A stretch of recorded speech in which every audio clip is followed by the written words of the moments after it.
ایک براہ راست نتیجہ ہے، اور اس وقت جو معاملہ ہمارے سامنے درپیش ہے وہ یہی ہے کہ 2023 کے جو انتخابات ہیں وہ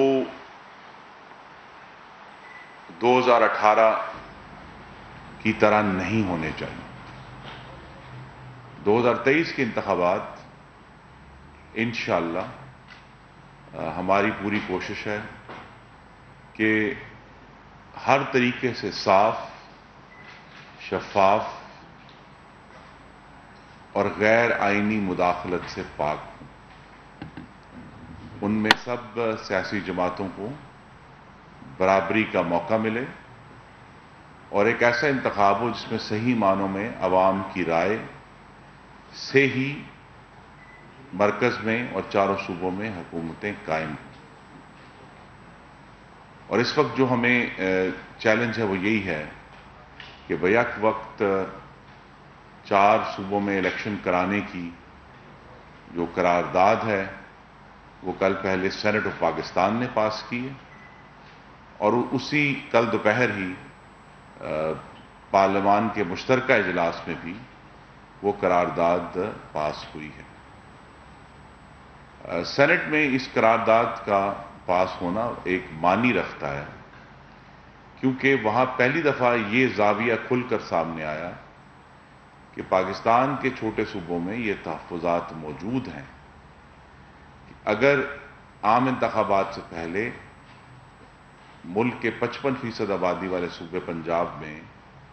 صوبائی انتخابات ہو جاتے ہیں تو اس سے پورے عام انتخابات کا جو معاملہ ہے اس پر ایک گہرا اثر پڑے۔ اس کا مطلب ہے کہ وہ اس طرح جسے ہم کہتے ہیں کہ آزادانہ رائے عوام کی باقی صوبوں میں اور مرکز کے معاملے میں وہ نہیں آ سکے گی، کیونکہ جو پنجاب کا نتیجہ ہے وہ سب کو ایک طرف جھکاؤ کی طرف مجبور کرے گا۔ تو یہ بات کل جو پاکستان کا وفاقی ایوان ہے سینٹ، اس میں یہ بات کھل کر ہوئی، اور جس کے نتیجے میں سینٹ نے وہ قرارداد جو ہے وہ پاس کی، پھر جوائنٹ سیشن میں بھی پاس ہوئی۔ تو ہمارا مقصد تو یہی ہے کہ ہم نے تو ڈسکا نہیں کرنا، اور آپ نے دیکھا ہے کہ پی ڈی ایم کے دور حکومت میں ہم الیکشن چاہے کامیاب ہوں یا ناکام ہوں، ہم نے کسی پریزائڈنگ افسر کو اغوا نہیں کیا، ہم نے انتخابات کے دن گولیاں نہیں چلائیں، ہم نے خواتین ووٹروں کو ہراساں نہیں کیا، ہم نے کہیں ووٹنگ کو آہستہ کرنے کی کوشش نہیں کی۔ اور یہی مقصد ہے کہ 2023 کا انتخاب جو ہے وہ ہر لحاظ سے الیکشن کمیشن کے حوالے سے، اس کی تیاری کے حوالے سے، مردم شماری کے حوالے سے، ہر لحاظ سے ایک ایسا انتخاب ہوگا جو ملک کو آگے لے کر جائے گا۔ جو ایک کوشش ہے 2 صوبوں میں انتخابات کروانے کی اسمبلیاں توڑنے کے بعد، وہ ہماری نظر میں مزید انارکی اور انتشار کو جنم دیں گے۔ اسی لیے جو آئین کے مختلف حصے ہیں ان سب کو پڑھنا ضروری ہے۔ آئین یہ کہتا ہے کہ ہمیں چاروں صوبوں کو ساتھ لے کر چلنا ہے۔ آئین یہ کہتا ہے کہ نئی مردم شماری جس پر سب صوبوں کا اتفاق ہو، اس کی بنیاد پر پھر حلقہ بندیاں ہوں صوبائی اور قومی اسمبلیوں کی، اور اس کی بنیاد پر ہی انتخابات ہوں۔ اب اس میں ہمارے سامنے مختلف عدالتوں کے فیصلے موجود ہیں۔ ایک فیصلہ جس کے اوپر جو اس وقت موضوع ہے، موضوع بحث ہے، وہ یہی ہے کہ سپریم کورٹ نے جو فیصلہ ایشو کیا پچھلے ایک ہفتہ پہلے، کہ وہ 4-3 کا فیصلہ ہے ہماری نظر میں۔ یہ بات ہم نے پہلے بھی کی تھی، پھر اس کا اعادہ کیا ہے، لیکن اب اس کے فیصلے کے بعد سے جو 4 فاضل جج صاحبان کے باقاعدہ فیصلے، یعنی جج سے یعنی بینچ سے آبزرویشنز نہیں آئیں یا گفتگو نہیں کی، کوئی سوال نہیں ہے، باقاعدہ طور پر ان کے دستخط شدہ فیصلے ہمارے پاس بلیک اینڈ وائٹ میں موجود ہیں، جس میں انہوں نے واضح طور پر کہا ہے کہ وہ سو موٹو از خود نوٹس کے اختیار کو انہوں نے غلط قرار دیا اس کیس میں، اور کہا کہ یہ کیس جو ہے یہ 4-3 سے اس کا فیصلہ ہو چکا ہے کہ اس کو مسترد کیا گیا، اور اس کے بعد سے پھر ایک کنٹروورسی نے جنم لیا ہوا ہے۔ اور ان جج صاحبان نے صرف یہ نہیں کہا کہ یہ فیصلہ 4-3 کا تھا، انہوں نے اپنی جو جوڈیشل جو ان کی مہارت ہے، قانون کی مہارت ہے، اس کو استعمال کرتے ہوئے بڑے کی الفاظ استعمال کیے ہیں۔ جسٹس منصور علی شاہ نے ایک سامراجی سپریم کورٹ کی اصطلاح استعمال کی اپنے فیصلے میں، دی امپیریل سپریم کورٹ۔ انہوں نے ون مین شو کو کہا کہ ون مین شو نہ صرف فرسودہ ہو چکا ہے بلکہ ایک برائی بھی ہے، اور ایک شخص، سپریم کورٹ ایک شخص کے فیصلوں پر انحصار نہیں کر سکتی۔ اور جسٹس سطر بن اللہ نے اپنے فیصلے میں کہا کہ ہمیں جو کالی قبائیں پہنے سیاستدان قبول نہیں ہیں، پولیٹیشنز ان روبس کا لفظ نے استعمال کیا۔ تو یہ سارا معاملہ اسی طرف ہے کہ اگر ہمیں تو پاکستان کو سٹیبلائز کر کے اس موسم میں، جو ہمارا موسم خزاں میں اکتوبر میں جو الیکشن ہونا ہے، وہ انشاءاللہ 4 صوبوں میں اور وفاق میں 4 صوبوں میں نگران حکومتوں کی موجودگی میں وہ انتخاب ہوگا، تبھی اس کی شفافیت اور صحیح معنوں میں پاکستان کے عوام کی رائے کا جو اظہار ہے، جو ہماری نظر میں پاکستان کے لیے ایک بہت ضروری ہے اس مشکل دور میں، کہ ہم حقیقی معنوں میں نمائندہ حکومتیں قائم ہوں۔ اس وقت جو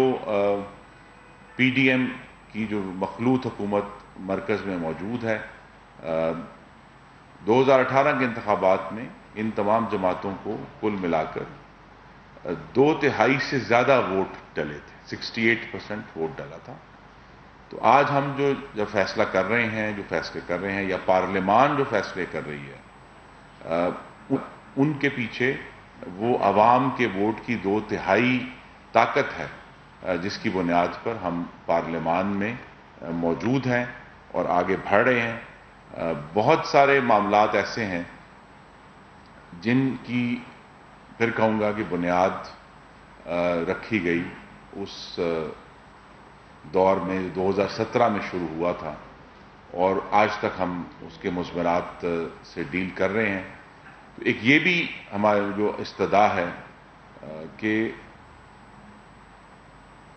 عدالت عالیہ اپنے معاملات کو بھی اسی شفافیت سے چلائے جس شفافیت کے فیصلے وہ دوسرے اداروں کے معاملات میں دیتے ہیں، اور درست دیتے ہیں، کہ ثوابدیدی اختیار جو ہے وہ مکمل ثوابدید نہیں ہے، اسے کسی ضابطے میں استعمال ہونا چاہیے۔ لفظ استعمال جو کورٹ نے کیا ہے بار بار وہ ہے کہ structured use of authority, use of discretion. تو یہی ہماری استدعا جو ہے وہ عدالت عالیہ سے ہے کہ وہ جو ان کے پاس ثوابدیدی اختیارات ہیں، یا چیف جسٹس کے ثوابدیدی اختیارات ہیں، وہ ایک اسٹرکچر میں استعمال ہوں۔ ہمارا مطالبہ اپنے حق میں فیصلہ نہیں ہے، ہمارا مطالبہ یہی ہے کہ اس جو موجودہ تناؤ ہے، اس کو حل کرنے کا جو بہترین طریقہ یہ ہے کہ سپریم کورٹ کے تمام ججز ایک فل کورٹ میں بیٹھیں اور پھر اپنی اجتماعی دانش سے اس آئینی بحران کو حل کر کے جو فیصلہ دیں گے، وہ وزیر اعظم بھی کہہ چکے ہیں بارہا، انہوں نے پچھلے ہفتے بھی یہ بات کی جب وہ جوڈیشل کمپلیکس میں تشریف لے گئے تھے، کہ اگر کورٹ ہوگا اور اس پر ہم عمل درآمد کریں گے۔ آئین کی مختلف شکیں جو ہیں وہ مختلف احکامات ہیں، وہ سب مقدس ہیں، لیکن جب 90 روز کے اوپر زیادہ دباؤ ڈالا جاتا ہے تو آپ کو معلوم ہے کہ آئین یہ بھی کہتا ہے کہ قومی اسمبلی کی خالی ہونے والی نشستوں پر 60 دن میں انتخابات ہوں گے۔ تو اب اگر ہماری اعلیٰ عدالتیں ہی ان 60 دنوں کو رد کر کے اس کے اوپر سٹے دے دیں انتخابات پہ، اور وہ انتخابات نہ ہو سکیں جس کی تیاری الیکشن کمیشن کر چکا تھا، تو پھر سوال اٹھیں گے کہ آئین کی جو تشریح ہے، جو ہم سب اس پر متفق ہیں کہ سپریم کورٹ نے کرنی ہے، تو پھر اگر ایک معاملے میں تاخیر ہو سکتی ہے تو پھر وہی تاخیر جو ہے وہ کہیں اور اس کا اطلاق کیوں نہیں ہوتا؟ اور یہی سوال بار بار سامنے رکھا جا رہا ہے۔ آئین کی جو کلوز 4 ہے، 10 ہے، 10A ہے کہ برابری کا سلوک کرنا ہے۔ ہماری کورٹ سے ہمیشہ یہ استدعا رہی ہے کہ اگر آپ نے ایک معیار مقرر کر دیا ہے نواز شریف کے کیس میں کہ وہ تنخواہ جو لی بھی نہیں گئی اس کو زبردستی اثاثہ ڈکلیئر کر کے پھر کہنا کہ جی یہ اثاثہ چھپایا گیا اور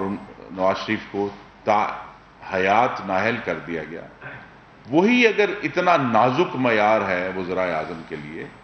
تو پھر وہی معیار پھر اس کا اطلاق ان کے بعد آنے والے وزیر اعظم پر بھی ہونا چاہیے، لیکن نہیں ہوا۔ جو معیار سیٹ کیا گیا نہال ہاشمی کے کیس میں یا دانیال عزیز اور طلال چودھری کے کیس میں کہ ان کو اپنی ان کے سیاسی کریئر جو ہیں وہ ختم کر دیے گئے، ان کو نااہل کر دیا گیا، تو وہی معیار ویسی انہی جیسے الفاظ کے اوپر پھر جو پچھلی حکمران جماعت تھی اس کے لیڈران اور وزیروں پر کیوں نہیں اس کا اطلاق ہوا؟ تو اگر کورٹ یہ فیصلہ کر لے کہ ہمیں وہ جو پولیٹیشنز ان روبس نہیں بننا، ہمیں ون مین شو نہیں کرنا، اور کورٹ کے اندر بھی اسی طرح کی جیسے ہماری ہمیشہ توقع ہے فاضل جج صاحبان سے کہ وہی شفافیت، وہی اسٹرکچرڈ یوز آف اتھارٹی اور وہی collective wisdom in use of authority وہ کریں گے، تاکہ اس وقت جو فیصلوں کے اوپر ہم سب کے تحفظات آتے ہیں، ان کی انٹیگریٹی کے اوپر، کورٹ کی کریڈیبلٹی کے اوپر جسٹس من اللہ نے بہت سیریس ایشوز ریز کیے ہیں۔ تو کریڈیبلٹی اور ہر قسم کے سوالات کا جواب بالآخر ایک ہی ہے کہ شفافیت کے ذریعے یہ سارا معاملہ ایک فل کورٹ کے ذریعے حل ہو، اور یہ جو اس وقت جاری ایک تناؤ ہے اور ایک بحران ہے وہ کسی بھی طرح ملک کی معیشت کے لیے اور ملک کو آگے لے کر جانے کے لیے سود مند نہیں ہو رہا، اور یہ فیصلہ ہمیں کرنا ہے جو اسینشلی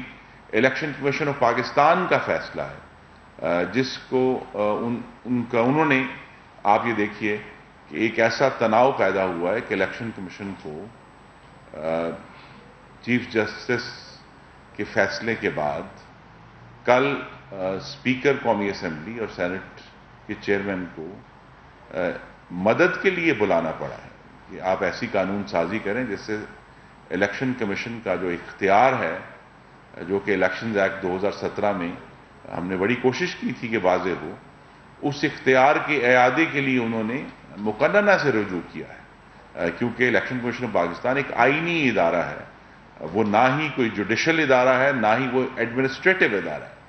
وہ ایک آئینی ادارہ ہے۔ تو لہذا انہوں نے آئین اور قانون بنانے والے جو ستون ہے ریاست کا اس سے رجوع کیا ہے، انہوں نے اس ستون سے رجوع کیا ہے جو آئین کے تحت منتخب نمائندوں کا ایوان ہے، جس کو آئین نے یہ کہا ہے واضح طور پر، کل ہم نے اس کی 50ویں جو آئین کی سالگرہ تھی وہ منائی کہ اللہ تعالیٰ کے بعد اقتدار اعلیٰ عوام کے منتخب نمائندوں کے ہاتھ میں ہوگا۔ تو یہ سارے معاملات ایسے ہیں جن پر ماضی میں بہت ڈسٹورشنز اور توڑ پھوڑ اور اتار چڑھاؤ ہوا ہے، لیکن اب جب کہ ہم عام انتخابات کی طرف جا رہے ہیں انشاءاللہ اکتوبر میں، تو یہ سارے معاملات اگر قانون کے تحت ایک صراحت سے، شفافیت سے حل ہوں گے تو پھر انشاءاللہ 2023 کا انتخاب جو ہے وہ پاکستان کی آنے والے مستقبل کے لیے ایک بہتر اور جمہوری بنیاد ثابت ہو۔ میں بہت شکر گزار ہوں۔ کوئی سوال ہے؟